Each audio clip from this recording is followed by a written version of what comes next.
Good evening दोस्तों, mother's education hub के online platform पे मैं आप सभी का स्वागत करता हूं। मेरा नाम मोहन गुप्ता है और लास्ट क्लास जो मैंने ली थी उस लास्ट क्लास के अंदर हम लोगों ने कुछ कैलकुलेशंस के ऊपर काम किया था और कैलकुलेशन में हमने किया था स्क्वायर। स्क्वायर के अंदर मैंने आप लोगों को दो चीज़ें बताई थी। एक तो मैंने आपको बताया था कि कोई भी अगर दो अंकों की संख्या है, अगर कोई भी दो डिजिट का नंबर है तो उस दो डिजिट के नंबर का स्क्वायर हम कैसे करेंगे। और दूसरा मैंने आप लोगों को बताया था कि अगर कोई भी नंबर है जिसका लास्ट डिजिट अंतिम अंक 5 है तो उसका स्क्वायर हम कैसे करेंगे। और साथ ही मैंने आप लोगों को ये कहा था कि अगर आपको दो डिजिट के स्क्वायर निकालने आ गए, अगर आपने दो डिजिट के स्क्वायर की प्रैक्टिस करी तो उसी मेथड से हम लोग 3 डिजिट 4 डिजिट के स्क्वायर भी निकाल सकते हैं। हालांकि हम लोग दिल्ली पुलिस के लिए तैयारी कर रहे हैं, हम लोग दिल्ली पुलिस की सिलेबस को ध्यान में रख करके पढ़ाई करेंगे। तो दिल्ली पुलिस के मैंने आपको मैथ्स का लेवल बताया था कि उसके अंदर मैथ्स का लेवल आपका एवरेज और इजी में आप मान के चलें, उसके अंदर बहुत मुश्किल सवाल, बहुत अच्छे क्वेश्चंस नहीं आएंगे। लेकिन हमारी जो पढ़ाई करने का तरीका रहेगा वो भी मैंने आपको बताया था कि हम लोग बिल्कुल आसान क्वेश्चन से शुरू करेंगे, ताकि ऐसा स्टूडेंट जो आर्ट्स बैकग्राउंड से हैं, कॉमर्स बैकग्राउंड से हैं, या ऐसे स्टूडेंट जिनके पढ़ाई में काफ़ी गैप लग चुका है, जो काफ़ी टाइम से मैथ नहीं पढ़ रहे हैं, तो उन सभी स्टूडेंट को सारी बातें समझ में आए। हमारा जो ये बैच रहेगा उस बैच के अंदर हम उन सभी स्टूडेंट को टारगेट करके चल रहे हैं जिनको मैथ्स बहुत अच्छे से आती है या जिनको मैथ्स बिल्कुल भी नहीं आती है। दोनों तरह के स्टूडेंट को यहाँ पर सीखने को मिलेगा। हम लोग दिल्ली पुलिस के एग्जाम की तैयारी कर रहे हैं तो हमें स्टिक रहना है दिल्ली पुलिस के एग्जाम के पैटर्न से, क्या सिलेबस है उससे। और हम लोग अगर ट्रैक पर रहे, अगर हम लोगों ने सिर्फ उन चीज़ों को पढ़ा जो एग्जाम ओरिएंटेड है, हम लोगों को वो कोई भी चीज़ें नहीं पढ़नी है। कई बार स्टूडेंट अपना काफ़ी वक्त इस चीज़ में भी खराब कर लेता है कि जो एग्जाम में नहीं पूछा जाता लेकिन फिर भी वो उन चीज़ों को पढ़ रहा होता है या उस लेवल के क्वेश्चन को तैयार कर रहा होता है। हमारा फोकस सिर्फ और सिर्फ सिलेक्शन पे होना चाहिए कि हमें हमारा सिलेक्शन किस तरीके से मिले, किस तरीके से हम हमारे फर्स्ट अटेम्प्ट के अंदर या जो अटेम्प्ट आपने पिछले दिए हैं उनमें किन्हीं वजहों से अगर आप सिलेक्ट नहीं हो पाए हैं या कुछ कमियां आप में रह गई हैं तो इनको इम्प्रूव करके हम पहले अटेम्प्ट में कैसे सिलेक्शन करें। मेरा नाम मोहन गुप्ता है और मैं आप लोगों को लास्ट एक क्लास करा चुका हूँ, सेकेंड क्लास को, जो कि मैंने आपको पिछली क्लास में भी बताया था कि हम लोग आज सिलेबस को शुरू करेंगे। पिछली क्लास हमारी वार्म अप क्लास थी। वार्म अप क्लास के अंदर हम लोगों ने सिर्फ कैलकुलेशन का थोड़ा सा पार्ट किया था। कैलकुलेशन का भी बहुत सारा पार्ट बाकी है, लेकिन सारी कैलकुलेशन एक क्लास में नहीं की जा सकती है। जब हम सिंप्लीफिकेशन, सरलीकरण और नंबर सिस्टम, संख्या पद्धति पढ़ेंगे तो उसके अंदर भी हम कैलकुलेशन के काफ़ी हिस्से को फिर से टच करेंगे। तो आज हम लोग हमारा नया टॉपिक शुरू करते हैं। अच्छा, उससे पहले बहुत से स्टूडेंट की कुछ क्वेरीज थी तो मैं उनको आंसर करना चाहूँगा। एक तो कई स्टूडेंट की क्वेरी ये थी कि सर ये कोर्स परचेज कहाँ से करना है। तो मदर्स एजुकेशन हब की जो एप्लीकेशन है उस एप्लीकेशन से आप इसे परचेज कर सकते हैं। दूसरी क्वेरी स्टूडेंट की ये थी कि सर इसके अंदर क्या पूरा कंप्लीट सिलेबस कराया जाएगा या केवल मैथ्स होगी। तो मैं आपको पहले भी बता चुका हूँ, इसके अंदर पूरा कंप्लीट सिलेबस जो आपसे एग्जाम के अंदर पूछा जाएगा वो पूरा का पूरा सिलेबस होगा। तीसरा जो डाउट था स्टूडेंट्स का वो था सर ये बैच कब से शुरू हो रहा है। मैंने पिछली क्लास में भी बताया था कि 11 अगस्त से ये बैच शुरू होगा और जो बैच होगा वो लाइव बैच होगा। बहुत से स्टूडेंट का ये डाउट था कि सर कोई डाउट अगर आएगा तो हम उसे कैसे पूछेंगे। तो इसमें ये लाइव बैच रहेगा। लाइव बैच के अंदर आप लोगों का कोई भी डाउट है आप लोग उसे पूछें और जो भी आप पूछेंगे वो हमें यहाँ दिख रहा होगा, उसको उसी वक्त आंसर किया जाएगा। ठीक है, तो ये लाइव बैच रहेगा। लाइव बैच के अंदर आपकी कोई भी क्वेरी है वो उसी तरीके से आंसर की जाएगी जैसे ऑफलाइन क्लास के अंदर होता था। ऑफलाइन क्लास में भी तो यही होता था कि आप लोग सामने बैठे होते थे, आपको कोई डाउट है, कोई चीज़ बताई और उसके अंदर आपको ये डाउट रहा तो आप लोग पूछ लेते थे। सेम तरीका इसके अंदर रहेगा। तो अब आप लोगों को अपने आप को अपग्रेड करने की जरूरत है। कई स्टूडेंट ये भी सवाल पूछ रहे थे कि सर ऑफलाइन क्लास शुरू नहीं होगी क्या। देखो ये एक ऐसा सवाल है जिसका जवाब मेरे पास भी नहीं है कि ऑफलाइन बैचेस कब से शुरू होंगे।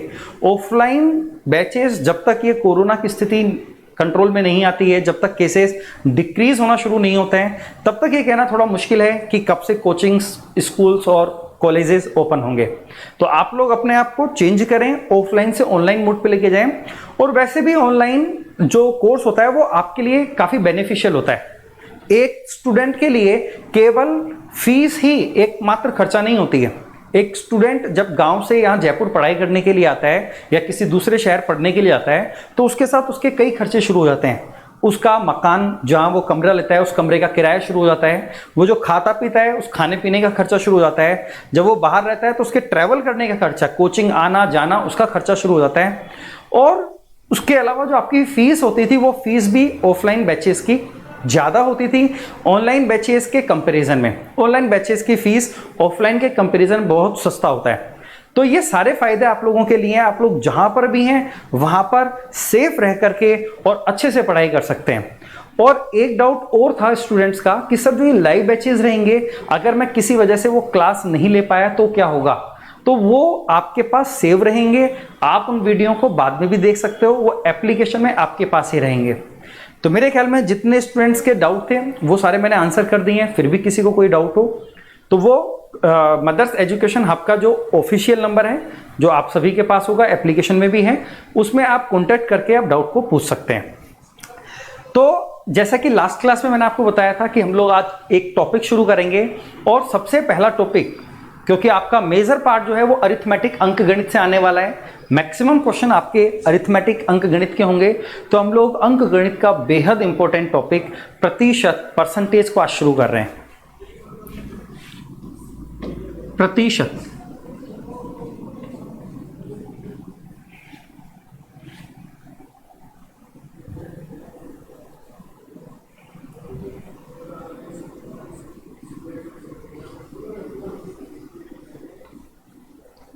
परसेंटेज,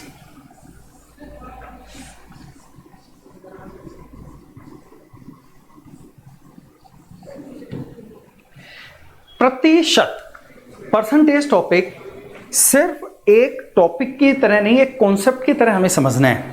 क्योंकि अगर हम प्रतिशत को समझ पाए, परसेंटेज को समझ पाए, तो परसेंटेज के ऊपर बेस्ड आपका अगला टॉपिक प्रॉफिट एंड लॉस होने वाला है, लाभ और हानि होने वाला है। CISI, साधारण ब्याज, चक्रवृद्धि ब्याज जिसे हम बोलते हैं, सिंपल इंटरेस्ट, कंपाउंड इंटरेस्ट, उसमें भी परसेंटेज का काफी रोल होने वाला है। तो अगर आप इस कॉन्सेप्ट को समझ लेते हैं तो यही कॉन्सेप्ट आपके 3 टॉपिक को कवर करेगा और ये बिल्कुल आसान कॉन्सेप्ट है। कई स्टूडेंट इस भ्रम में रहते हैं कि सर आप जो क्वेश्चंस कराएंगे या जहां पर भी हम कोचिंग करना चाहते हैं, जिनसे भी हम पढ़ना चाहते हैं, तो हम ट्रिक सीखें या बेसिक से क्वेश्चन को करें। देखो, ट्रिक जैसी कोई चीज नहीं होती है, ट्रिक बेसिक से ही निकल करके आता है। अगर आपको बेसिक अच्छा आता है तो आप उसी बेसिक से ट्रिक बनाते हैं। वो सारी की सारी चीजें हम लोग करेंगे। पहले हम क्वेश्चन को समझेंगे, फिर हम देखेंगे कि उस सवाल को हमें एग्जाम में किस तरीके से करना है, किस तरीके से हम उस क्वेश्चन को जल्दी से जल्दी कर सकते हैं। तो अभी हम लोग शुरू कर रहे हैं परसेंटेज, और आप सभी को जो जो चीजें मैं बताता जा रहा हूं उन सभी चीजों को अच्छे से समझना है। और जहां पर आपको डाउट हो, कोई चीज मैंने आपको बताई, अगर आपको नहीं समझ में आई, आप उसको दोबारा से चेक करेंगे, दोबारा से देखेंगे और आपको ये सारी बातें बेहद अच्छे से समझ में आएगी। पिछली क्लास में भी मैंने आप लोगों को बताया था कि मैं अपने ऑफलाइन टीचिंग, जो मैं पिछले 5 सालों से यहां पर पढ़ा रहा हूं, इस 5 साल के अंदर हमने ये देखा है कि कोई भी टॉपिक जब पढ़ाया जाता है तो स्टूडेंट्स के मन में क्या क्या डाउट्स रहते हैं, क्या क्या सवाल वो पूछते हैं, उनके दिमाग में क्या क्या चलता है। तो मैं उन सभी चीजों को लेता हुआ चल रहा हूँ और मैं कोशिश करूंगा कि कोई भी डाउट जो आपके दिमाग में आए उससे पहले आपको उसका सॉल्यूशन मिल जाए। सबसे पहले हम इसके नाम से समझते हैं कि प्रतिशत होता क्या है, परसेंटेज होता क्या है। देखो, प्रति का मतलब हो गया हर, शत का मतलब हो गया 100 में कितना, उसे ही हम बोलते हैं प्रतिशत, परसेंटेज। अगर मैं बोलूं कि एक क्लास में 100 स्टूडेंट हैं और उन 100 स्टूडेंट में से 20 लड़कियां हैं, इसका मतलब मैं बात कर रहा हूं कि 20% लड़कियां हैं, 20% गर्ल्स हैं। जब मैं शब्द बोल रहा हूं 20%, इसका मतलब 20 प्रति मतलब हर, शत मतलब 100 में, हर 100 में से 20 लड़कियां होंगी। अगर मैंने ये बोला कि 5% लड़कियां हैं, इसका मतलब क्या हुआ कि अगर 100 स्टूडेंट हैं, केवल 5% अगर मैं बोल रहा हूं तो इससे आप ये अनुमान नहीं लगा सकते हैं कि मैं कितने स्टूडेंट की बात कर रहा हूं। अगर मैं बोल रहा हूं 5% लड़कियां हैं, इसका मतलब अगर क्लास में 100 स्टूडेंट हैं तो उन 100 में से 5 लड़कियां होंगी। अगर मैं बोल रहा हूं 15%, इसका मतलब अगर क्लास में, अगर, इस शब्द का ध्यान देना, यहां 15% बोलने से आप ये नहीं कह सकते हैं कि क्लास में 100 स्टूडेंट हैं। आप सिर्फ ये पता कर सकते हैं कि अगर क्लास में 100 स्टूडेंट हैं तो उनमें से 15 लड़कियां हैं। तो प्रतिशत का मतलब है 100 में से। अगर हमारे पास 100 किलो आम हैं और उन 100 किलो आम में से 40 किलो आम खराब हो जाएं तो हम बोलेंगे कि हमारे 40% आम खराब हो गए। अगर हम यहां पर बात करें कि एक क्लास में अगर 200 स्टूडेंट हैं, 200 स्टूडेंट हैं और इन 200 स्टूडेंट में से अगर हम बोले 40 लड़कियां हैं तो क्या हम फिर से यही बात बोल सकते हैं कि 40% लड़कियां हैं? तो ऐसा बिल्कुल नहीं है। अब हम ये नहीं बोल सकते हैं कि 40% लड़कियां हैं, क्योंकि अब हम 100 में से बात नहीं कर रहे हैं। अगर हम 40% बोल रहे हैं इसका मतलब 100 में से 40, लेकिन यहां 100 में से 40 नहीं है, बल्कि कितने में से 40 हैं? 200 में से 40 हैं। तो अगर 200 में से 40 हैं तो अगर मैं ये जानना चाहता हूं कि 200 में से 40 लड़कियां हैं तो कितने परसेंटेज लड़कियां हैं, तो हम यहां जब प्रतिशत की बात करते हैं तो हम बात कर रहे होते हैं 100 की। इंग्लिश के अंदर सेंटेनरी का मतलब भी 100 ही होता है। तो यहां पर अगर 200 में से 40 लड़कियां हैं तो हम बोलते हैं कि एक में से हिस्सा कितना आएगा? 40/200। और अगर हम जानना चाहें कि 100 में से कितनी है तो आप बताओ, 100 में से निकालने के लिए हम क्या करेंगे?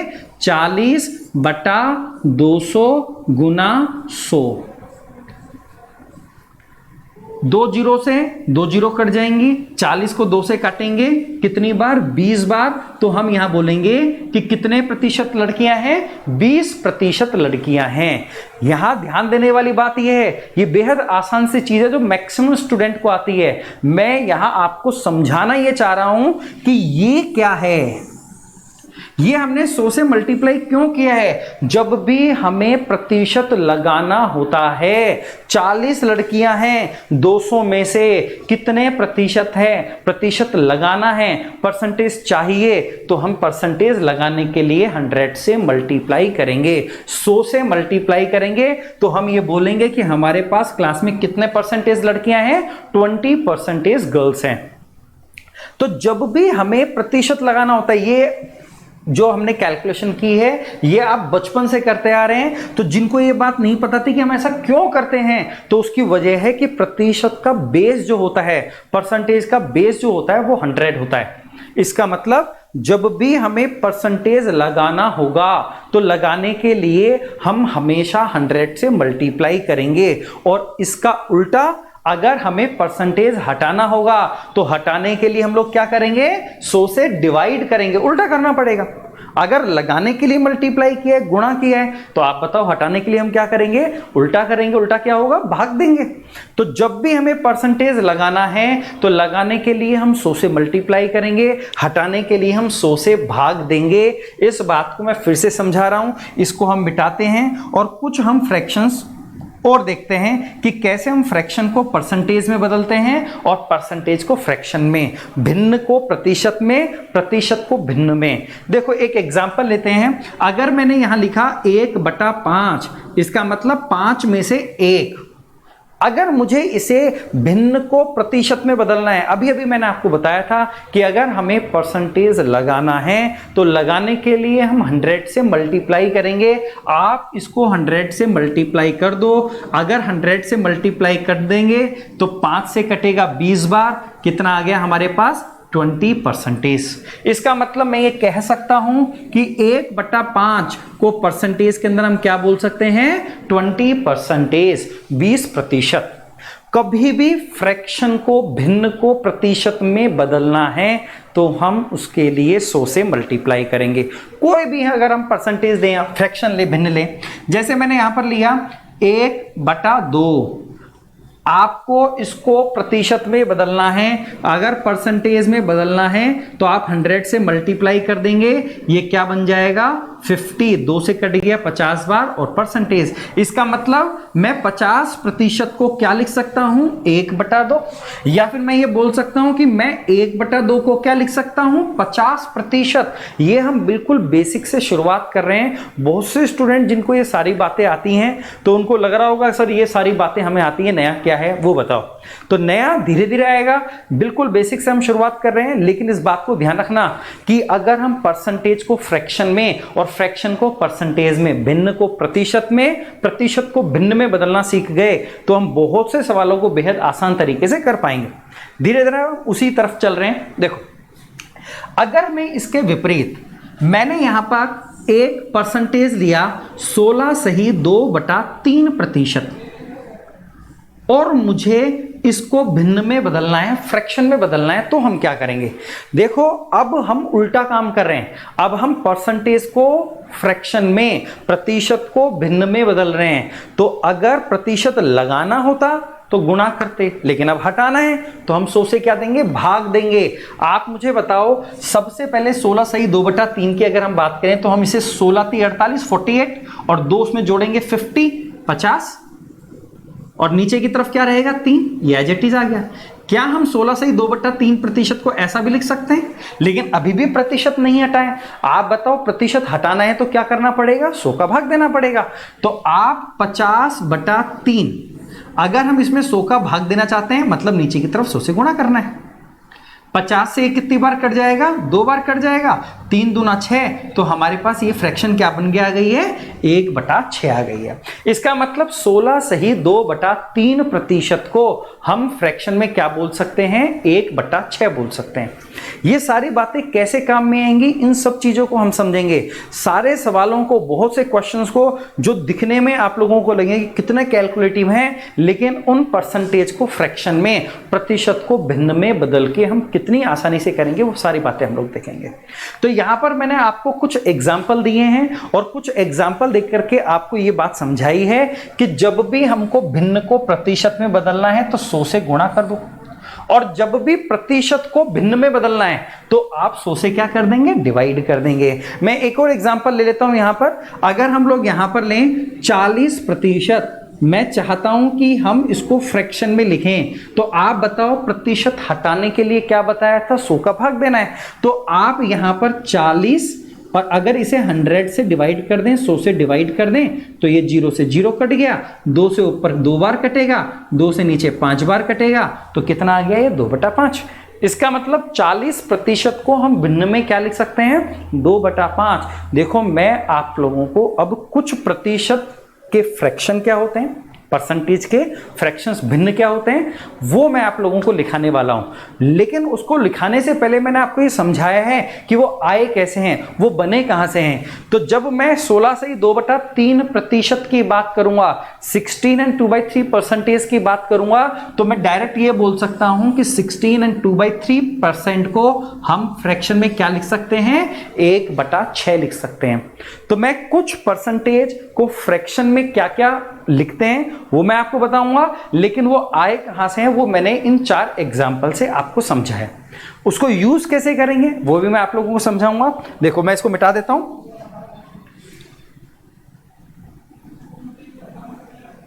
देखो, अच्छा, इससे भी पहले कि मैं ये आपको परसेंटेज फ्रैक्शन लिखाऊं, मैं आपको इसकी जो लैंग्वेज है, इसकी भाषा है, उसके बारे में 4 एग्जाम्पल दे रहा हूं। 4 जो मैं एग्जाम्पल दे रहा हूं, ये प्रतिशत की 4 लैंग्वेज हैं। इस 4 के अलावा कोई 5वीं चीज नहीं होती है। यही 4 लैंग्वेज में से प्रतिशत बनता है। क्या मैं समझाना चाह रहा हूं उसको समझो। मैंने यहां पर 2 नंबर लिखे, 52 and 65। अगर मैं इन 2 नंबर में आपसे ये पूछूं कि प्रतिशत में क्या क्या पूछा जा सकता है, ध्यान से समझना, तो आप देखेंगे कि इसमें केवल 4 चीजें हैं जो पूछी जा सकती हैं। उस 4 के अलावा कोई 5वीं लैंग्वेज बनी नहीं सकती। 4 लैंग्वेज कौन कौन सी हो सकती है, मैं यहां पर केवल इन 2 नंबर की बात कर रहा हूं। पहला यह हो सकता है कि आपसे मैं पूछूं कि 52 65 का कितना प्रतिशत है। 52 65 का कितना प्रतिशत है। 52 65 का कितना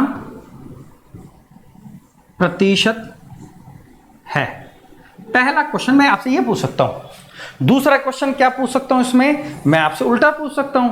मैं ये भी पूछ सकता हूं कि 65-52 का कितना प्रतिशत है। सेम चीज मैं पूछ सकता हूं। पहले मैंने पूछा था 52-65 का कितना परसेंटेज है, अब की बार मैं पूछ रहा हूं 65-52 का कितना परसेंटेज है। तीसरी चीज में इसमें आपसे क्या पूछ सकता हूं, तीसरी चीज मैं आपसे पूछ सकता हूं कि 65-52 से कितना प्रतिशत अधिक है, अधिक है। और आखिरी चीज, चौथी चीज मैं आपसे क्या पूछ सकता हूं, वो मैं पूछ सकता हूं कि 52-65 से कितना प्रतिशत अब अधिक नहीं है, अब की बार क्या है, कम है। तो कितना प्रतिशत कम है। आप मुझे बताओ, क्या इन चार के अलावा कोई पांचवी चीज पूछी जा सकती है क्या? बिल्कुल नहीं पूछी जा सकती है। तो परसेंटेज का कोई भी क्वेश्चन हो, उसमें मैं लैंग्वेज, भाषा की बात कर रहा हूं। भाषा केवल ये चार हो सकती हैं, इस चार के अलावा कोई भी रिलेशन परसेंटेज में इन दोनों में नहीं निकल सकता। तो यहां पर इन चार लैंग्वेज को आपको समझना है। अगर आपको चार लैंग्वेज आ गई है, बहुत से स्टूडेंट गलतियां करते हैं, कभी क्या ऊपर रखते हैं, कभी क्या नीचे रखते हैं। मैं उसको आपको बिल्कुल आसान तरीके से समझा देता हूं। देखो, जब भी आपको परसेंटेज निकालना होता है तो उसका एक तरीका होता है। वो क्या है, वो है कि जो आपसे पूछा जाए, जो पूछा जाए वो आप लिखेंगे ऊपर, और जिससे तुलना करनी हो, कंपेयर करना हो, उसको हम लिखेंगे नीचे। जो आपसे पूछा जाएगा उसको आप कहां लिखेंगे, ऊपर लिखेंगे। जिससे तुलना करनी हो उसको आप कहां लिखेंगे, उसको आप नीचे लिखेंगे। और आपको मैं ये बात पहले ही बता चुका हूं कि जब भी हमें परसेंटेज लगाना होता है तो लगाने के लिए हम क्या करते हैं, 100 से मल्टीप्लाई करते हैं। ध्यान से समझना। अच्छा, मैं इसमें भी आपको एक बात बता दूं कि कई स्टूडेंट इसमें भी अगर कंफ्यूज हो रहे हो, सर हमें पता कैसे लगेगा कि तुलना किससे करनी है, कंपेयर किससे कर रहे हैं। तो देखो, इसकी भी एक सिंपल सी पहचान मैं आपको बताता हूं कि जिस भी संख्या के आगे का, की या से आता है, अभी वो रटने वाली बात नहीं है, लेकिन फिर भी मैंने एक बार आपको बता दिया है। ऐसे नहीं कि आप इसको रटने लग गए, काकी से, काकी से, काकी से। आपको वो रटना नहीं है। आपको ये समझना है कि जिससे कंपेयर करना है उसे हम नीचे रखना है। और कंपेयर की भी पहचान है कि जिस नंबर के आगे का, जिसका, जिसकी, जिससे, उसको हम नीचे रखते हैं। देखो, मैं इन चारों एग्जाम्पल को यहां समझा रहा हूं। पहला एग्जाम्पल हमारा था कि 52-65 का कितना प्रतिशत है, 52-65 का कितना प्रतिशत है। आप मुझे बताओ, यहां पर का किस नंबर के आगे लगा हुआ है, 65 के आगे। इसका मतलब यह बात तय है कि हम किससे कंपेयर कर रहे हैं, 65 से कंपेयर कर रहे हैं। तो 65 कहां जाएगा, नीचे जाएगा। पूछा किसके बारे में जा रहा है, 52 के बारे में। इसका मतलब जो हमसे पूछा गया है वो पूछा है 52 के बारे में। तुलना किससे करनी है, 65 से करनी है। और अगर परसेंटेज लगाना है तो क्या करना पड़ेगा, 100 से मल्टीप्लाई करना पड़ेगा। आप बताओ, 13 से ये कट गया 4 बार, 13 से ये कट गया 5 बार। 5 मैंने नहीं लिखा है, उस 5 को मैं सीधा ही काट रहा हूं। आप चाहें तो मैं लिख देता हूं, पर इन छोटी छोटी बातों को आप डायरेक्ट ही समझ लें। 13 से ये 4 बार कटेगा, 13 से ये 5 बार कटेगा, और 5 से ये कितनी बार कट गया, 20 बार कट गया। 20 को 4 से मल्टीप्लाई करेंगे, कितना आ गया, 80। इसका मतलब हमारा जो पहला क्वेश्चन है 52-65 का कितना प्रतिशत है, 52-65 का कितना परसेंटेज है, इसका आंसर कितना आ गया, 80%। अब मैं चलता हूं दूसरे एग्जाम्पल की तरफ। मैं उम्मीद कर रहा हूं कि आपको ये बात समझ में आ रही होगी। सेकंड, बहुत आसान सी बात है। बहुत से स्टूडेंट इस बात को जानते हैं, अच्छे से जानते हैं, उनको पहले से आती हैं। लेकिन जिन स्टूडेंट को तकलीफ है, हमारा बेसिक बहुत स्ट्रांग होना चाहिए। अगर हमारा बेसिक स्ट्रांग नहीं है तो आप कितनी भी पढ़ाई कर लो, कितने भी एडवांस लेवल के सवालों को रट लो, आप कभी भी आप में वो कॉन्फिडेंस नहीं आएगा कि मैं इन सवालों को एग्जाम में कर पाऊंगा या नहीं। लेकिन अगर आपको बेसिक आता है तो आप बिल्कुल बेफिक्र रहेंगे, आपको फर्क नहीं पड़ेगा क्या परसेंटेज आ रहा है, किस तरीके की लैंग्वेज आ रही है, आप उन सभी सवालों को आसानी से कर पाएंगे। सेकंड क्वेश्चन में 65-52 का, किसका, 52 का, इसका मतलब का किसके आगे लगा है? 52 के आगे लगा है। तो कंपेयर हम किससे कर रहे हैं? 52 से कर रहे हैं। तो 52 कहां जाने वाला है? 52 नीचे जाने वाला है। तो अब की बार हमसे क्या पूछा गया है सेकंड क्वेश्चन में? 65 के बारे में पूछ रहा है। कंपेयर किससे कर रहा है? 52 से कर रहा है। और अगर परसेंटेज लगाना है तो क्या करेंगे? 100 से मल्टीप्लाई करेंगे। आप बताओ, 13 से कट गया 5 बार, 13 से कट गया 4 बार। मैं 4 नहीं लिख रहा हूं, इस 4 से ये कितनी बार कट जाएगा? 25 बार। और 25 को अगर 5 से मल्टीप्लाई करेंगे तो कितना आंसर आएगा? 125%। इसका मतलब जो हमारा सेकंड क्वेश्चन है 65-52 का कितना प्रतिशत है? तो आंसर हो गया 125%। तीसरा क्वेश्चन, अब इसको ढंग से समझना। कई स्टूडेंट इसमें छोटी सी गलतियां करते हैं, वो मैं आपको बताऊंगा। अब की बार हमसे पूछ रहा है कि 65-52 से कितना प्रतिशत अधिक है। मतलब जिसके बारे में वो पूछना चाह रहा है वो 65 नहीं है, वो 65 के बारे में नहीं पूछ रहा, वो पूछ रहा है कि 65-52 से कितना अधिक है, वो अधिक के बारे में पूछ रहा है। तो आप मुझे बताओ 65-52 से कितना अधिक होता है? 13। इसका मतलब वो जो पूछ रहा है वो 13 के बारे में पूछ रहा है। कंपेयर किससे कर रहा है? 52। देखो से लगा हुआ है, मैंने बताया था जिसके आगे का की से आता है उसी से कंपेयर करते हैं, वही नीचे जाने वाला है। तो अब की बार अधिक तो है 13 और किससे? 52 से अधिक है। और परसेंटेज लगाना है तो 100 से मल्टीप्लाई करेंगे। 13 से 4 बार, 13 से 4 बार, और 4 से बताओ कितनी बार कटेगा? 25 बार। तो आंसर कितना आ गया? 25%। मैं उम्मीद कर रहा हूं कि आपको ये बात समझ में आ रही होगी, और जिनको थोड़ा डाउट रहा वो अगले एग्जाम्पल से समझने की कोशिश करेंगे। मैं चौथा एग्जाम्पल हमारा है 52-65 से कितना प्रतिशत कम है। अब की बार सवाल जो पूछ रहा है वो 52 के बारे में नहीं पूछ रहा है, वो पूछ रहा है कि 52-65 से कितना प्रतिशत कम है। तो मुझे बताओ 52-65 से कितना कम है? तो आप बोलेंगे सर 13 कम है। किससे कंपेयर कर रहे हैं? 65 से। किसके आगे से लगा हुआ है? 65 के आगे, तो 65 नीचे चला जाएगा। और परसेंटेज लगाने के लिए 100 से मल्टीप्लाई करेंगे। 13 से 5 बार, और 5 से कितनी बार कटेगा? 20 बार। 13 से कट गया 5 बार, और 5 से ये कितनी बार कटेगा? 20 बार। तो हमारा आंसर कितना आ गया? 20%। परसेंटेज के किसी भी क्वेश्चन में आप देख लेना उठा करके, कितने सवाल आप उठा करके देख लो, इन 4 चीजों के अलावा कोई चीज होती ही नहीं है। 2 अगर कोई भी नंबर हैं तो उसके अंदर लैंग्वेज यही 4 बन सकती है, इस 4 के अलावा कोई 5वीं लैंग्वेज नहीं बन सकती। तो मैंने इन 4 एग्जाम्पल से आपको जो लैंग्वेज रिलेटेड अगर किसी को कोई कंफ्यूजन है तो उसको दूर करने की कोशिश की है। अब इसी से मैं आपको एक और बात समझा रहा हूं, देखो, और ये बहुत सावधानी से आपको समझना है। कुछ स्टूडेंट जो जिनकी मैथ ठीक ठाक भी होती है लेकिन वो भी जल्दीबाजी में गलती कर देते हैं, उस गलती को आप यहां से समझें। तीसरे और चौथे एग्जाम्पल में आप देखें एक बात, मैंने जब आपसे पूछा कि 65-52 से कितना प्रतिशत अधिक है तो हमारा आंसर कितना है? 25%। और जब मैंने पूछा 52-65 से कितना प्रतिशत कम है तो हमारा आंसर कितना है? 20%। इसका मतलब ये दोनों आंसर सेम नहीं होते। मैं क्या समझाना चाह रहा हूं उस बात को आप एग्जाम्पल से देखें। मैं इसको इधर मिटा रहा हूं।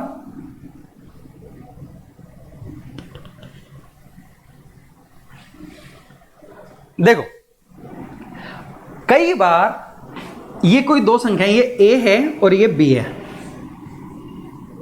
स्टूडेंट जल्दबाजी में क्या करते हैं, अगर मैं कहूं कि a से b 40% ज्यादा है तो स्टूडेंट जल्दबाजी में क्या गलती कर देते हैं, वो ये भी समझ लेते हैं कि a b से कितना कम है? 40%। आप मुझे बताओ क्या ये बात सही है? तो ये बात बिल्कुल भी सही नहीं है। एक संख्या दूसरी संख्या से अगर 40% ज्यादा है तो पहली संख्या से दूसरी संख्या 40% ज्यादा है तो दूसरी संख्या से पहली संख्या 40% कम नहीं होगी, वो परसेंटेज बदल जाएगा। मैंने अभी जो एग्जांपल दिया है वो दिया था 52 और 65 का। अगर मैं आपसे पूछूं कि ये कितना ज्यादा है तो आप बोलेंगे सर 13 ज्यादा है। मैं पूछूं ये कितना कम है तो आप बोलेंगे सर ये 13 कम है। लेकिन यही सेम चीज अगर परसेंटेज में होगी तो फिर हमारा आंसर सेम नहीं होगा। क्यों नहीं होगा? क्योंकि उसका बेस बदल जाता है। हम कंपेयर जिससे करते हैं वो बदल जाता है। तीसरे वाले क्वेश्चन में मैंने कंपेयर किससे किया था? 52 से। कितना अधिक है? 52 से 13 अधिक है। और यहां चौथे वाले एग्जांपल में कंपेयर किससे किया हमने? 65 से। तो 13 कम तो है, पर कम किससे? 65 से। हमारा बेस बदल गया। अगर बेस बदल गया तो इसकी वजह से हमारा आंसर भी चेंज हो जाएगा। मैं उम्मीद करता हूं ये बात आप सबको समझ में आई होगी। अब कुछ स्टूडेंट के दिमाग में ये डाउट चल रहा होगा, सर आपने ये तो बोल दिया कि ये 40% ज्यादा है, तो ये 40% कम नहीं है, पर है कितना कम वो तो बताओ। तो वो भी हम करेंगे, वो सारी चीजें हम लोग देखेंगे। लेकिन फिलहाल आपको इस बात को ध्यान रखना है कि परसेंटेज में अगर ये 40% ज्यादा है तो कम 40% नहीं होगा, वो हमारा आंसर बदल जाएगा। ओके, तो अभी मैंने आप लोगों को 4 लैंग्वेज के क्वेश्चन बताए हैं ताकि आप लैंग्वेज के अंदर किसी का कोई कंफ्यूजन हो वो दूर हो गया हो। अब हम जो पिछली बात कर रहे थे वो कर रहे थे परसेंटेज को फ्रैक्शन में बदलना, प्रतिशत को भिन्न में बदलना और भिन्न को प्रतिशत में बदलना, वो मैंने आप लोगों को सिखाया था। अब उसी से रिलेटेड कुछ मैं आपको फ्रैक्शंस लिखवा रहा हूं, आपको इनको याद रखना है, समझना है कैसे है वो मैं आपको बता चुका हूं, दोबारा बताऊंगा। देखो,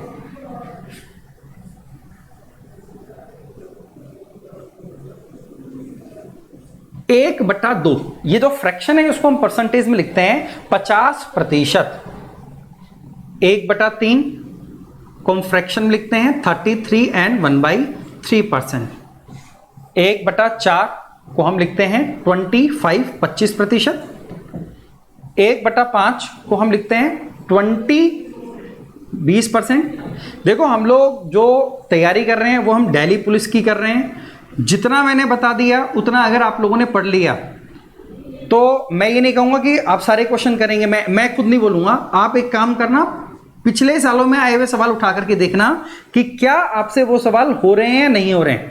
अगर पिछले सालों में आए हुए सवाल आपसे हो रहे हैं, इसका मतलब अगले सालों में आने वाले क्वेश्चंस भी आप कर पाओगे। तो ये जो है ये कॉन्सेप्ट है, हम कॉन्सेप्ट सीख रहे हैं। अगर कॉन्सेप्ट आपको आ गया तो उसके बाद कौन सा सवाल है जो आप नहीं कर सकते हो? सारे सवाल आप कर सकते हो। सबसे पहले खुद पे भरोसा करना शुरू कर दो कि मैंने ये सीख लिया है, सर बोल रहे हैं। अगर सर बोल रहे हैं तो सर के पढ़ाए हुए को करने के बाद में मैं सवाल कर पाऊंगा, इतना भरोसा करना शुरू करो। देखो, मैंने आपको पहले भी बताया था कि मैं खुद NIA में सब इंस्पेक्टर पुलिस पोस्ट पर सिलेक्टेड हूं। तो मैं सिर्फ एक टीचर के पॉइंट ऑफ व्यू से नहीं, एक स्टूडेंट के दिमाग में क्या क्या चलता है, क्या क्या वो चीजें कर सकता है और क्या नहीं कर सकता, कौन सी बातें हैं जो उसको परेशान करती हैं, वो सारी बातें मैं आप लोगों को अच्छे से समझा पाऊंगा। तो थोड़ा सा आप लोगों को ट्रस्ट होना चाहिए, भरोसा होना चाहिए और जल्दबाजी नहीं मचानी है। बहुत से स्टूडेंट जो है उनको लगता है कि ये बातें आती हैं आगे की करो। तो मैं सिर्फ एक उन स्टूडेंट को नहीं पढ़ा रहा हूं, मैं सभी को पढ़ा रहा हूं। लेकिन ये मैं यकीन दिला रहा हूं कि पूरा जब आपका सिलेबस कंप्लीट होगा उसके बाद में आप लोग सारे सवालों को आसानी से कर पाएंगे। किसी भी सवाल को देख करके आपको ऐसा नहीं लगेगा कि सर ने ये क्वेश्चन इस तरीके के क्वेश्चन नहीं बताए। अगला हम लोग फ्रैक्शन देखें, 1/9। 1/9 को हम बोलते हैं 11 सही 1/9%। 1/10 इसको हम बोलते हैं 10%। और भी परसेंटेज आगे के होंगे, लेकिन मैं अभी आपको कुछ थोड़े से एग्जांपल दे रहा हूं, थोड़ी बातें बाद में करेंगे हम लोग। 1-2 अच्छे वाले और लिख देता हूं मैं, जो काफी एग्जाम में पूछे जाते हैं। 3/8 होता है जिसे 37.5%। और एक लास्ट और मैं लिख रहा हूं 4/7। अभी ये पूरे नहीं हुए, और भी मैं कुछ आपको बताऊंगा, लेकिन एक बार जितना मैं यहां पर लिख रहा हूं उनको आप समझें और उनको याद करें। इतना ही हम करेंगे जितना आप लोग याद कर सकते हैं और बहुत अच्छे से कर सकते हैं। 57 एंड 1/7%। देखो, सबसे पहले अगर मैं आप लोगों से पूछूं कि ये कैसे आया, तो मुझे उम्मीद है कि आपको ये बात पता होगी कि मैंने 1/4 को 25% कैसे लिखा, क्योंकि मैंने आपको बताया। अगर आप इसको प्रतिशत में बदलना चाहते हो तो क्या करना था? 100 से गुना करना था। आप अगर इसे 100 से गुना करोगे तो 4 से 100 कितनी बार कटेगा? 25 बार कटेगा, 25% आ गया। अगर मैं इसका उल्टा पूछना चाहूं या किसी स्टूडेंट के दिमाग में चल रहा हो कि सर ये चीज आपने 1/7 कैसे लिख दी, मैं फिर से एक और एग्जांपल देता हूं कि सर ये 14 सही 2/7% को आपने 1/7 कैसे लिख दिया। आप मुझे बताओ, 14 को 7 से मल्टीप्लाई करेंगे 98 + 2 करेंगे 100, 14 7 98 और 2 जोड़ेंगे 100, और नीचे की तरफ क्या रहेगा, 7 रहेगा। और आप बताओ अगर प्रतिशत को हटाना है तो क्या करना था, 100 से भाग देना था, 2 जीरो लग जाएंगी, 2 जीरो से 2 जीरो कट जाएंगे, क्या बन गया, ये 1/7 बन गया। तो यहां पर फ्रैक्शन को हमने परसेंटेज में कैसे बदला और परसेंटेज को हमने फ्रैक्शन में कैसे बदला, वो बात मैं आप लोगों को पहले ही समझा चुका हूं। अब मैं आपको इसके कुछ यूसेज बताता हूं। ये सब बेसिक में भी अभी बहुत वक्त लगेगा, लेकिन मैं चाहता हूं कि आज की क्लास में हम लोग कुछ ऐसा चीज देखें कि सर ये फ्रैक्शन तो हमने रट ली है, पर इसके एप्लीकेशंस क्या हैं, इसको हम काम में किस तरीके से लेंगे। तो मैं आपको कम से कम 2 3 4 तरीके के सवाल ऐसे बता पाऊं जिनमें हम इन परसेंटेज को फ्रैक्शन में बदल करके कैसे काम में लेते हैं, वो चीज हम लोग सीख पाए। देखो, सबसे पहली चीज तो मैं इसको थोड़ा मिटा देता हूं, यहां पर ये यहीं रहने देता हूं। यहां पर एक चीज और ध्यान रखना कि इसका मतलब क्या है। इसका मतलब होता है कि 2 का 50% 1 होगा। 2 का 50% अगर आप निकालोगे तो 2 का 50% कितना होगा, 1 होगा। अगर आप 3 का 33 सही 1/3% निकालोगे तो वो कितना होगा, 1 होगा। अगर आप 8 का 37 सही 1/2% निकालोगे तो वो कितना होगा, 3 होगा। अगर आप 7 का 57 and 1/7% निकालोगे तो वो कितना होगा, वो 4 होगा। इन सारी चीजों को कैसे काम में लेते हैं वो मैं आपको बताऊंगा, लेकिन आज की क्लास में मैंने ये जो कुछ फ्रैक्शंस परसेंटेज लिखे हैं इसके कुछ यूसेस मैं आप लोगों को समझा देता हूं, बता देता हूं। देखो, जैसे एक छोटा सा एग्जांपल लेते हैं। एक सवाल अगर मैं इस तरीके से ले लूं कि आपसे ये पूछा जाए कि बताओ 516 का 33 सही 1/3% प्लस 256 का 37.5% क्या होगा। ये एक छोटा सा सवाल ले लिया हमने कि ये हमको निकालना है कि 516 का 33 सही 1/3% प्लस 256 का 37.5% क्या होगा। तो हम यहां पर क्या करेंगे, आप मुझे बताओ, इसे हम फ्रैक्शन में भिन्न में क्या लिखते हैं, 1/3 लिखते हैं। इसका मतलब आपको 516 का 1/3 से मल्टीप्लाई करना है, प्लस 256 का 37.5%। 37.5% को क्या लिखवाया था मैंने, 3/8। तो आपको इसका क्या करना है, 3/8 से गुना कर देना है। आप देखेंगे 3 से इसको काटेंगे तो 3 से कटेगा 17 172 बार। 1 से मल्टीप्लाई करेंगे कोई फर्क नहीं पड़ेगा, 172 ही रहेगा। आप यहां पर देखेंगे 8 से अगर मैं इसको काटूंगा, 8 या 24, 1 यहां पर बचा, 8 दूना 16, और 32 को अगर 3 से मल्टीप्लाई करेंगे तो 96, और 96 को अगर हम इसके अंदर जोड़ दें तो 268। यही हमारा आंसर हो गया। कईयों को लग रहा होगा कि क्या सर ऐसे सवाल एग्जाम में पूछे जाते हैं। अरे ऐसे सवाल केवल पुलिस कांस्टेबल के एग्जाम में नहीं, इसके अलावा एसएससी में भी इतना आसान सवाल पूछा गया है। आपको क्या लगता है कि कोई भी एग्जाम जो होता है उसमें सारे क्वेश्चंस बहुत अच्छे आएंगे? ऐसा नहीं होगा। हर एग्जाम के अंदर क्वेश्चंस का एक पैटर्न होता है। उसके अंदर कुछ सवाल बेहद आसान भी डाले जाते हैं, कुछ सवाल एवरेज भी होते हैं, और कुछ सवाल अच्छे भी होते हैं, अलग अलग एग्जाम के पैटर्न के हिसाब से। लेकिन अगर हम दिल्ली पुलिस के एग्जाम की बात करें तो उस एग्जाम के अंदर आप लोगों से आसान सवाल ज्यादा पूछे जाएंगे, एवरेज क्वेश्चंस आएंगे, बहुत मुश्किल सवाल एग्जाम में नहीं पूछे जाते हैं। लेकिन हम लोग तैयारी वहां तक करेंगे जहां तक आप लोगों से एग्जाम में सवाल पूछा जा सकता है, पूछे गए हों या पूछने की संभावना हो। मेरे ख्याल में आप लोगों को ये बात समझ में आ गई होगी कि हमने कुछ नहीं किया है। हमने इन प्रतिशत को, जो ये 33 एंड 1/3% और 37.5% है, इसको केवल फ्रैक्शन में लिखा है और सोल्व कर दिया है। मैं आपको एक और एग्जांपल देता हूं और कुछ एग्जांपल से इन बातों को समझाने की कोशिश करता हूं। एक और एग्जांपल हम लोग लेते हैं, इसको मैं मिटा रहा हूं।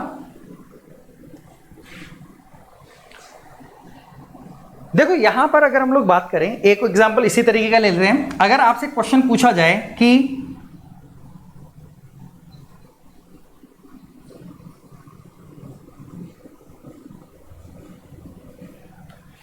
444 का 16 एंड 2/3% माइनस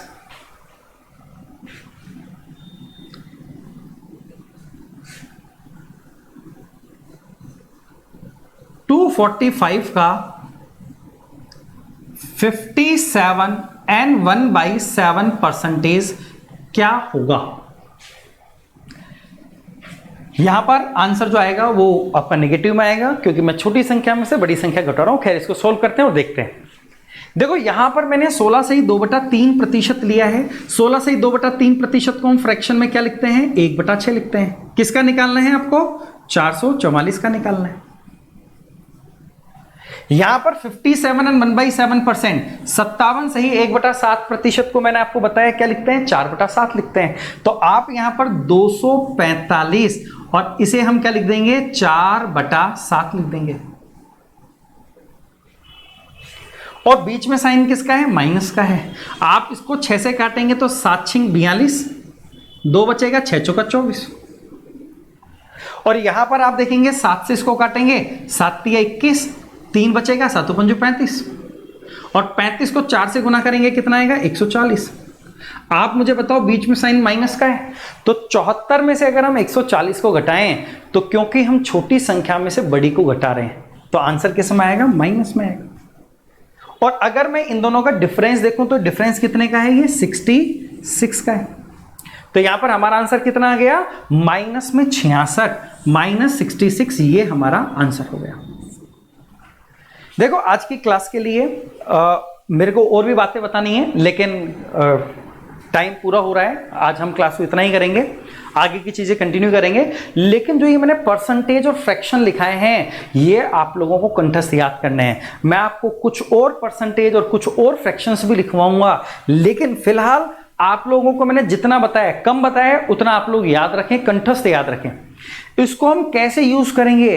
देखो मैं आपको कुछ एग्जांपल देके समझाता हूं। एक सवाल आता है जिसके अंदर आपसे पूछा जाता है कि एक त्रिभुज है, एक ट्राइंगल है, उस त्रिभुज की ऊंचाई को 57 से ही 1/7% बढ़ा दिया, तो उसके आधार को, उसके बेस को कितना प्रतिशत कम करें ताकि उसका क्षेत्रफल अपरिवर्तित रहे। एक सवाल आता है कि अगर पेट्रोल के भाव 14 से ही 2/7% कम हो गए तो हम उसका कंजप्शन, हम उसकी खपत कितना प्रतिशत बढ़ाएं ताकि हमारा खर्चा अपरिवर्तित रहे। ऐसे सवालों को इन फ्रैक्शन की मदद से हम बिना पेन चलाए सॉल्व कर पाएंगे। कोई पेन चलाने की जरूरत नहीं पड़ेगी। इस क्वेश्चंस को आप, क्वेश्चन आपने पढ़ा, आपको अगर ये आता है कंठस्थ है, तो आप तुरंत बता देंगे कि अगर मैंने पेट्रोल का भाव इतना कम किया है तो उसमें आंसर जो खपत बढ़ेगी वो इतनी बढ़ेगी। क्यों बढ़ेगी वो सारी बातें मैं आपको समझाऊंगा, लेकिन आज के क्लास के लिए इतना सफिशिएंट है। आप लोगों को जो मैंने परसेंटेज का बेसिक 3 बातें मैंने आपको बताई हैं। पहली बात मैंने बताई है परसेंटेज को फ्रैक्शन में बदलना और फ्रैक्शन को परसेंटेज में बदलना। दूसरी मैंने आपको बताई है 4 लैंग्वेज, और तीसरी बात मैंने आप लोगों को बताई है फ्रैक्शंस। आपको इन फ्रैक्शंस को याद रखना है। अगली क्लास के अंदर हम इसी को कंटिन्यू करेंगे, इसी को आगे की तरफ बढ़ाएंगे, और आप लोग देखेंगे कि इनकी मदद से हम किस तरीके सवालों को आसानी से कर सकते हैं, कैसे हम क्वेश्चंस को बेहद आसान तरीके से कर पाएंगे। ये जो मौका है हमारे पास सिलेक्शन लेने का, ये जो वैकेंसी निकली है, इसके लिए हमको प्रण करना है कि हम हमारी मेहनत में कमी नहीं छोड़ेंगे। बहुत से स्टूडेंट रिजल्ट को पहले एक्सपेक्ट करते हैं कि मेरा क्या होगा, क्या मैं सिलेक्शन ले पाऊंगा या नहीं ले पाऊंगा। आपको खुद के ऊपर भरोसा रखना है कि हाँ मैं इतनी मेहनत करूंगा कि वैकेंसी कितनी भी हो, कोई भी स्टूडेंट कितनी भी तैयारी कर रहा हो, पर मेरी मेहनत में कोई कमी नहीं होगी। मेरे को जो क्लास में पढ़ाया जा रहा है वो एक एक चीज आएगी, और उसके बाद मैं प्रीवियस ईयर के क्वेश्चन करके देखूंगा। अगर मुझसे नहीं होगा तो मैं पूछूंगा कि सर ये टॉपिक मेरा हो गया, ये पिछले साल के सवाल है, ये वाला नहीं हुआ। फिर मैं आपको बताऊंगा कि ये सवाल के अंदर क्या था, क्या आप गलती कर रहे थे। लेकिन आप अगर जितना क्लास में बताया जा रहा है वो अगर आप करेंगे तो आप यकीनन हर टॉपिक को बेहद अच्छे से कर पाएंगे और आप सिलेक्शन ले पाएंगे। तो 11 अगस्त को ये बैच शुरू होने जा रहा है, तो 11 अगस्त से लाइव क्लासेस शुरू हो जाएंगी। अभी जो क्लास चल रही है वो ऑफलाइन क्लासेस चल रही है, मतलब आपके रिकॉर्डेड क्लासेस हैं। रिकॉर्डेड क्लासेस को डाला जा रहा है, लेकिन जो 11 अगस्त से क्लासेस शुरू होंगी उन क्लासेस के अंदर सेशन लाइव होगा। आप लोगों की क्वेरी को तुरंत आंसर किया जाएगा। Thank you. आज के लिए इतना सफिशिएंट है।